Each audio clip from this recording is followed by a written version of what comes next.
Hey guys, today I'm going to be showing you how to create this TAOW hammer slingshot, which is made completely recycled from old bottle lids. The way that I recycled this slingshot from the bottle lids is by melting them down, since they're a plastic called HDPE, which is easy to melt down at home in your oven. The plastic was then pressed into a flat sheet material, which I show you how to make in another tutorial. There'll be a link in the description down below on how to make this flat sheet HDPE material.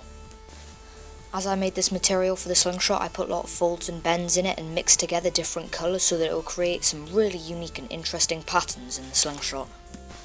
The plastic which the slingshot's made out of is called HDPE, or high density polyethylene.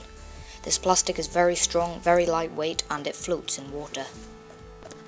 You can buy flat sheets of factory made HDPE, but none of them have the cool effects of the marbled material which I've made myself. As I said earlier, this slingshot was made in my TAOW hammer slingshot design, and I've made two other slingshots in this design as well. You can actually use whatever slingshot design you like, but I'm just going to be using my TAOW hammer slingshot design since I like it the most out of all the designs which I've used, and I also made it myself. In the past I've made a lot of other HDPE slingshots, but I believe that this one is the one that's turned out the best, so let's see how you make it. So the first thing to do is copy the design off the screen now, or use whatever slingshot design you're going to be using. If you're using this design here, you can just take a screenshot of the screen and then print it off using any printer, then cut it out of some paper. Make sure that when you print it off it fits your hand really well. Then cut out the paper and trace on the side profile of the slingshot onto the first sheet material which you're going to be using. For the core of the slingshot I'm going to be using my 15mm thick blue and green marbled HDPE material. This is what it looks like once I've got the design traced on. Now it's time to start to cut out the design. You can pretty much use whatever saw you like that works with woodworking, since the HDPE can be shaped very similar to wood and you can use woodworking tools on it. I'm going to be using a scroll saw to cut mine out since you can make very sharp corners. Also, I'm using on a low speed with a very low teeth per inch blade so that the HDPE doesn't heat up a lot and melt together behind the cut. It's important that when working with power tools or fine sandpaper upon HDPE that you wear a very good dust mask, since it creates very fine dust, and you're going to be needing to wear a dust mask to protect you from it throughout this tutorial. This is what the slingshot looks like once it's been cut out and shaped slightly. Now I've clamped it up in my vise, and just using a rasp I'm going to be shaping it to the outline of the slingshot. This is what it looks like after the shaping process, and now it's exactly down to the lines of the outline of my slingshot. Now I'm tracing on the bottom of the handle onto some more HDPE sheet. Yet again I can just cut that out using the scroll saw. Now it's time to try and join the two layers together. In the past I've tried to use a lot of different types of glue, but they haven't worked, and HDPE pretty much resists every type of glue. So now I'm going to try to just weld the HDPE together using a heat gun. This is actually a very simple concept and it doesn't require any other materials. It also creates an incredibly strong watertight bond that is almost as strong as the HDPE itself. So I basically just take my heat gun and set it on the full heating and then start to heat up both of the surfaces which I'm going to press together. We're only going to be melting the two surfaces which we're going to press together, and we're not going to be melting any of the other parts of the slingshot yet. It only takes a couple of minutes before I reach the adequate temperature and I can start to press the two pieces of HDPE together. The two pieces are then pressed together using my vise to apply a lot of pressure so that all of the melted surfaces are touching. This is what the weld looks like once it's all cooled down after just a couple of minutes, and it's incredibly strong and there's no way that I can break it. So then just using a rasp I make everything else flush with the core of the slingshot. I'm just using a normal wood rasp here, and as I said earlier you can pretty much use any hand tools or power tools which work well on wood. However, if you're using a sander or something, remember to wear a dust mask, and also the sandpaper is much more likely to get blocked up with the HDPE since it has a very low melting point, so any friction will create heat that will just melt the HDPE and block the sandpaper. Now it's time to glue on another piece on the palm as well so that it'll be more comfortable, and I'm just using exactly the same method with the heat gun. The weld was very strong and it worked really well this time as well, and I'm going to start to rasp it down yet again with the rasp. This is what it looks like once that's done. Now I'm going to trace on the outline of the forks onto some red and white sheet material. Since this piece has a large surface area, it takes quite a long time to heat up with the heat gun, and I need to be patient and make sure that both pieces are adequately melted. However, the welding joint still works successfully. I then, as usual, just use rasps to file everything flush. This is what it looks like after that. To reinforce the forks even more, I've glued on another thick piece of HDPE. Since this piece is quite thick, it took a while to shape down, but it's very soft, so it really wasn't very hard. After that's done, I've nearly got the full thickness of the slingshot.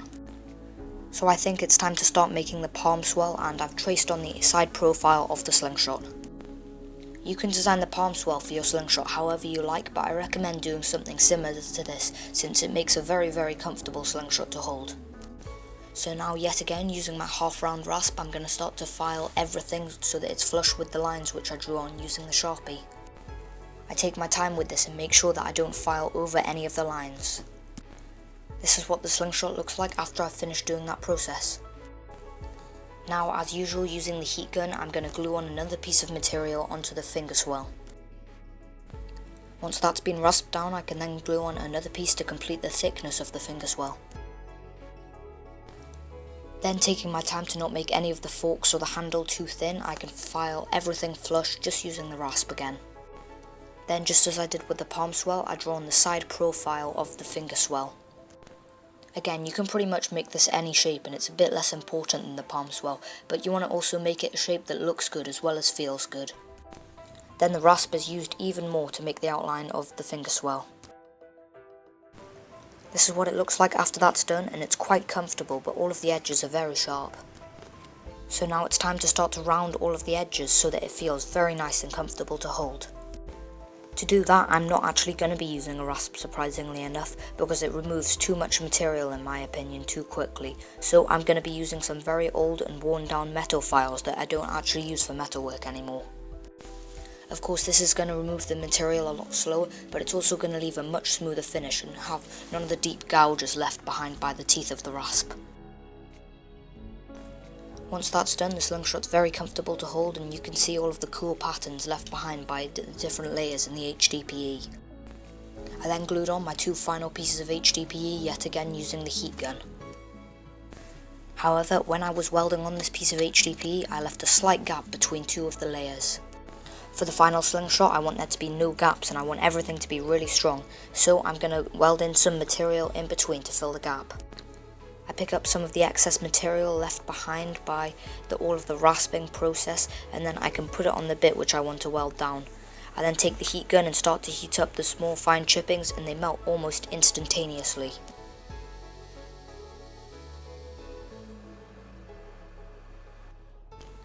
Then using a nail I can press everything into the gap. Once cooled, you can't even see that there was ever a gap there in the first place. Now I'm going to continue to file flush all of the material which I glued on, but because the HDPE is nowhere as strong as metal, I need to make sure that I don't make the forks too thin, otherwise they'll be very weak. This is what the slingshot looks like after that, but the forks look very chunky and rubbish at the moment. So to solve this, I'm going to start rounding them using the rasps. I'm going to start to lower all of the pieces and then taping them off as they go towards the ends. This is going to expose more of the layers of the HDPE, yet again creating more contouring effects and exposing more of the marbled effects in the HDPE. Of course, I need to make sure that both of the pieces are symmetrical on either side so that it doesn't create an uneven slingshot that will look sloppy. Once that's done, this is what it looks like. For this next step of the process, I'm going to be using sanding drums, but you could also just use files. I got these sanding drums off eBay for a really cheap price. They're only about a couple of pounds and I've got loads of different sizes. Now using the sanding drums, I'm going to start to curve all of the sharp areas on the fork. It's really important that when using the sanding drums or sandpaper on the HDPE that you wear a really good dust mask, because the dust is really bad for your lungs. I'm just going to be curving all of the fork area, and while doing that I'm also going to remove any deep scratches left behind by the rasp or the files. It's important to keep on changing some of the sanding drums belts over, because the HDPE can get really blocked up onto the sanding drums. This is what the Slingshot looks like after I've used the sanding drums, and you can see that it's much smoother and much clearer. The patterns can be seen really well, and there's no deep gouges left behind by the teeth of the rasps. So now I've got my Slingshot shape refined to exactly how I'd like it. It's time to start to polish up the HDPE until it's shiny. This can be a really boring and monotonous process, and it can also be really time consuming, but it's worth it in the end when you have a really smooth Slingshot that's almost perfect. For this I'm going to be using a combination of sanding sponges for a really high finish, and then wet and dry paper and just normal sandpaper to get out any more scratches. The sanding sponges were yet again bought off eBay, and they apply a lot less pressure and even out the pressure, so they leave a very smooth finish, and they're really good for sanding curves.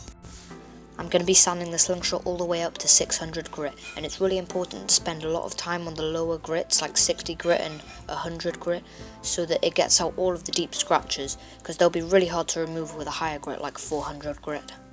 After that's been done, the Slingshot's really shiny, and when you hold it under a light and you see the light reflecting off, you can barely see any scratches in the surface of the Slingshot. Here I'm just using a rat tail file to file in the grooves for the bands to attach. I'm just going to file in half of the file, and then that will provide adequate support for the bands. Now that those grooves have been filed, it's time for the Slingshot to receive its final polish.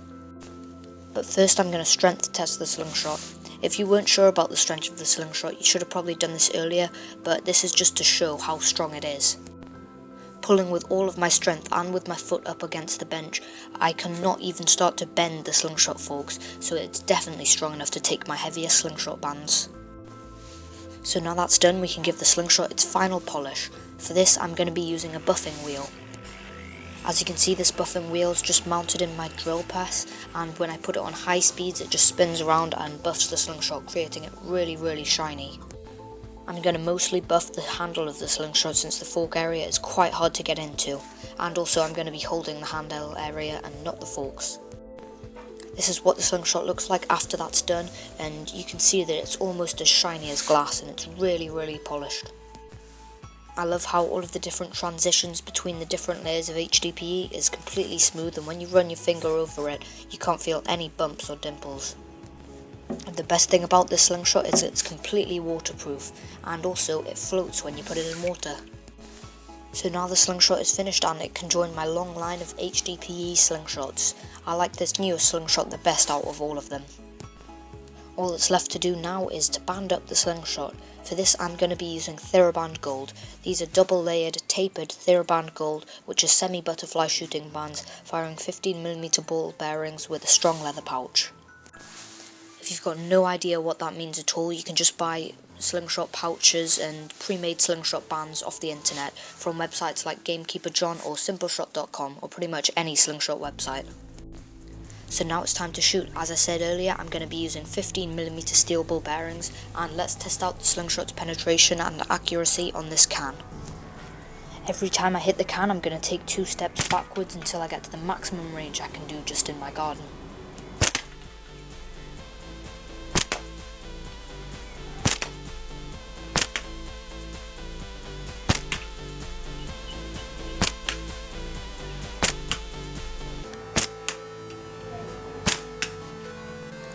So as you can see, the Slingshot's pretty accurate and it's incredibly fun to shoot. Even after doing hundreds and hundreds of shots with it, my hand barely felt any strain due to the really ergonomic design of the palm swell and the top of the handle. So thanks for watching guys, that's all for this tutorial, and I hope that you've enjoyed it, and thank you for watching this far. If you did enjoy the tutorial, please hit the like button down below and subscribe for more future tutorials. Also, I've got a question for you guys about what you want my future content to be on. In the past I've made loads and loads of Slingshots, and people have really enjoyed the videos, and pretty much every other week I've uploaded a Slingshot video, but I feel that they're becoming a bit repetitive at the moment. So I'm thinking of expanding my channel into making a much larger range of weapons. Basically, no matter what people think, I'm probably still going to carry on making Slingshots since I still really enjoy making them, and they're probably my most favourite weapons to shoot and make. But what I want you guys to comment on below is how many more Slingshots you want me to make and how often I upload Slingshot videos and tutorials. Also comment below if you want me to make slingshots, say what types of slingshots and stuff like that, and if you want me to make some other weapons, say what other types of weapons you'd like to see, because I really do want to grow my channel and expand my content a little bit more.